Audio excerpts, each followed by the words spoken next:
యోగాతో బరువు తగ్గటం సులభం, కేవలం 30 రోజుల్లోనే. Big breaking.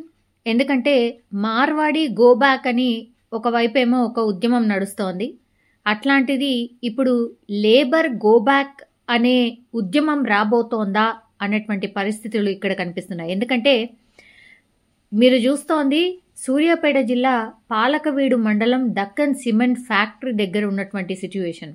యాక్చువల్లీ ఈ కార్మికులు ఎవరైతే ఉన్నారో ఈ సిమెంట్ ఫ్యాక్టరీలో పనిచేసే కార్మికులు పోలీసులపై కర్రలు అట్లాగే రాళ్లతో దాడికి దిగినటువంటి పరిస్థితి స్పష్టంగా మనకు కనిపిస్తోంది. వీళ్ళంతా కూడా బీహార్కి సంబంధించినటువంటి కార్మికులు. ఇక్కడ కొంతమంది పోలీసులకు కూడా గాయాలైనట్టు మనకున్నటువంటి సమాచారం. బీహార్ కార్మికుల దాడిలో ఇప్పుడు 2 పోలీసు వాహనాలు పూర్తిగా ధ్వంసమైపోయినటువంటి పరిస్థితి.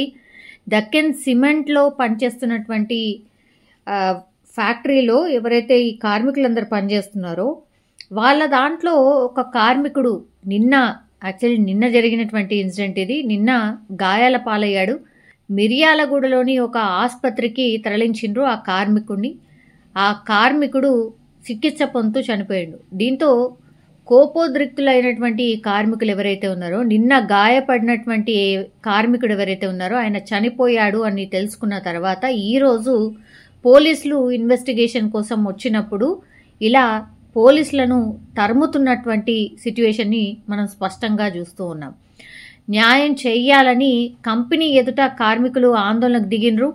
వాళ్ళని చెదరగొట్టే సమయంలో ఇప్పుడు కార్మికులు పోలీసులకు మధ్య ఒక ఘర్షణ వాతావరణాన్ని మనం స్పష్టంగా చూస్తూ ఉన్నాం.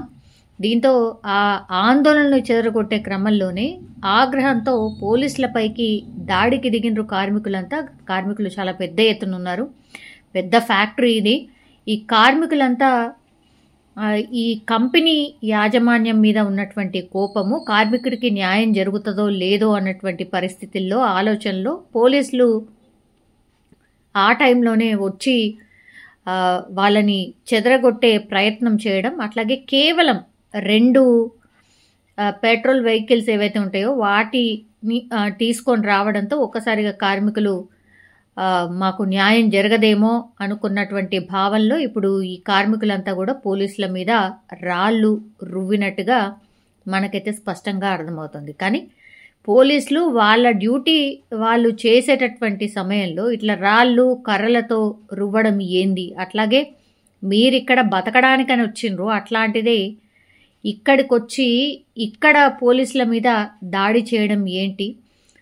బీహార్, ఈ ఉత్తరప్రదేశ్ ఇక్కడ నుంచి మనకు తెలుసు అవుట్స్కర్ట్స్లో ఎన్ని బస్సెస్ వస్తున్నాయో రోజు. వలస జీవులు చాలా పెద్ద ఎత్తున ఆల్రెడీ హైదరాబాద్లో ఉన్నారు. మళ్ళా కొత్తగా కూడా చాలామంది వస్తూనే ఉన్నారు.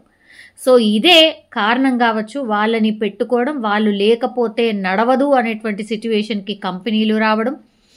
మరి తెలంగాణకు సంబంధించిన కార్మికులు ఎవరైతే ఉంటారో వాళ్ళకు కూడా ఉపాధి కరువైంది అనేటువంటిది కూడా చాలా టైమ్స్ ఆందోళన వ్యక్తం చేశారు. వాళ్ళు కూడా చాలాసార్లు ధర్నా కూడా చేసినటువంటి పరిస్థితి. అయినా సరే ఇట్లా మిగతా రాష్ట్రాల నుంచి ఇక్కడికి వచ్చి బతికే వాళ్ళ సంఖ్య చాలా చాలా పెద్దగా ఉంది. ఎందుకంటే వాళ్ళు ఎక్కడంటే అక్కడ ఉండిపోతారు. ఇప్పుడు కంపెనీ ఏదైతే ఉన్నదో ఈ సిమెంట్ ఫ్యాక్టరీకి సంబంధించి ఈ కంపెనీలోనే వాళ్ళకి అక్కడే ఈ రేకుల షెడ్ లాంటివి వేసేస్తారు. వాళ్ళు అక్కడే ఉంటారు, అక్కడే పనిచేస్తారు, ఫాస్ట్గా చేస్తారు, చాలా తక్కువ డబ్బులలో చేస్తారు. అట్లాగే ఎటూ వెళ్ళరు.